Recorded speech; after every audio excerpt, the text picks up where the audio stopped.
In 2007, Éber was at home when, during a highly stressful situation, he loudly expressed that he wanted to die. Shortly after, while walking down a hallway, he felt the ground shake, stumbled, and fell unconscious, leading him to a near-death experience. Quickly, he found himself in a different place, very large and filled with many people.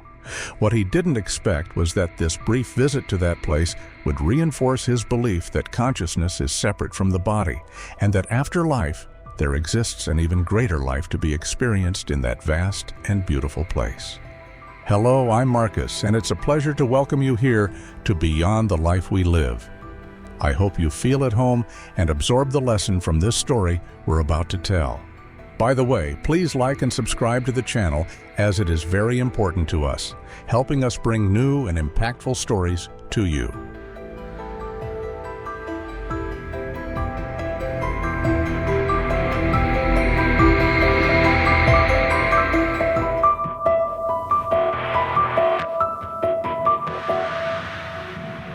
It all began on October 3rd of that year, a Wednesday when Éber's family was facing financial difficulties, which led to plans to move from their home.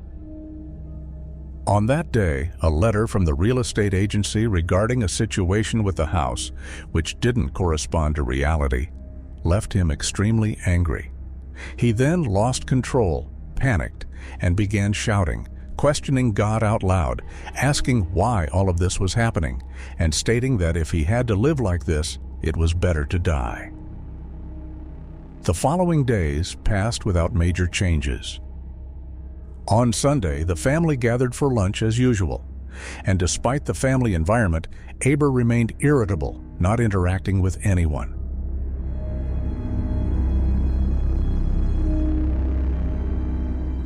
After lunch, Éber isolated himself, and since he played in an orchestra, he decided to leave early for rehearsal.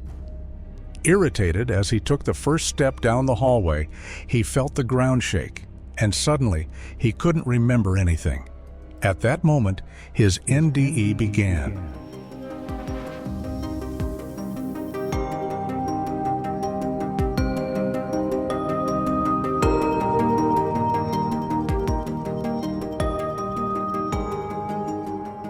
He found himself in a different place, and he felt that there was someone behind him, although he couldn't see the person, just the arm, as if this person were guiding his steps. This hand that guided him quickly made him imagine it belonged to an angel. As to him, this figure conveyed an air of authority and protection.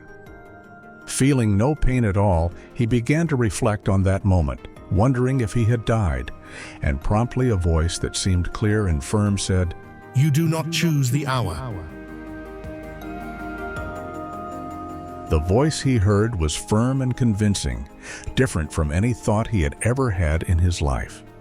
He heard it in his head, but distinctly, as a clear conversation with himself. The characteristic that stood out most about this voice was its strong authority, like that of a father. He then realized that he felt no effort while walking and had no memories of his life, no longing, just an absolute sense of peace.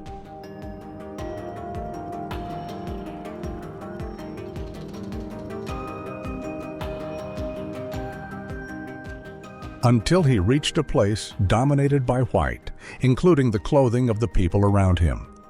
He observed people communicating, and comparing this place to everyday life was difficult, as the sensation of being there transcended any known emotion.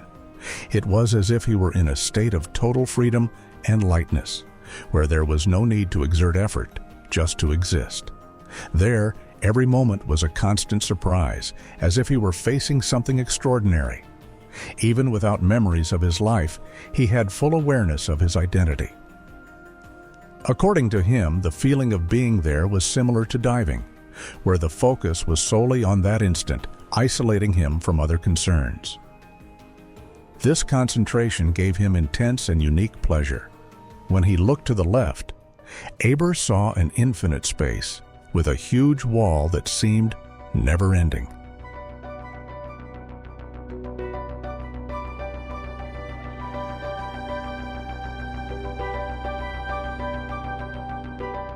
From there were people talking, and in this place he sensed an even greater peace and tranquility.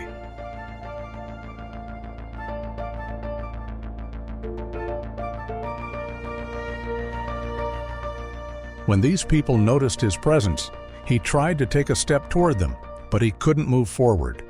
There was a force pulling him back, like an invisible force field, indicating that it wasn't the right moment to advance.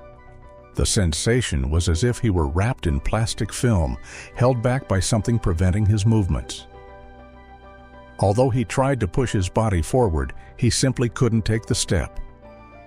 At that moment, he began to hear voices calling his name, softly and distantly.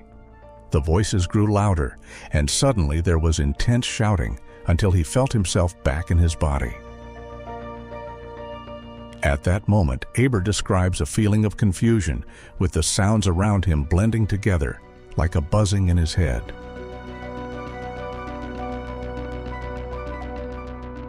His grandfather, who was near his feet, later recounted that upon seeing him fall, he was sure he was dead, as there were, according to him, no signs of life. For approximately 5 to 7 minutes, Éber lay still, without a pulse, while his father, who was a nurse, tried to revive him. It was at this moment that Éber regained consciousness, but still without control over his body. The rescue team arrived and took him to the hospital, where they performed various tests, but found nothing abnormal. That same night, he returned home. Today, after years of reflecting on this experience, he concludes that the connection he felt in that place was not strange, but rather welcoming and pleasurable, as if he were at home, leading him to believe that consciousness is independent of the body.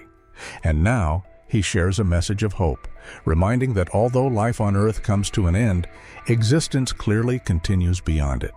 And he understands that despite adversities, there is a better place reserved for everyone, and the mission in life is to fulfill purposes.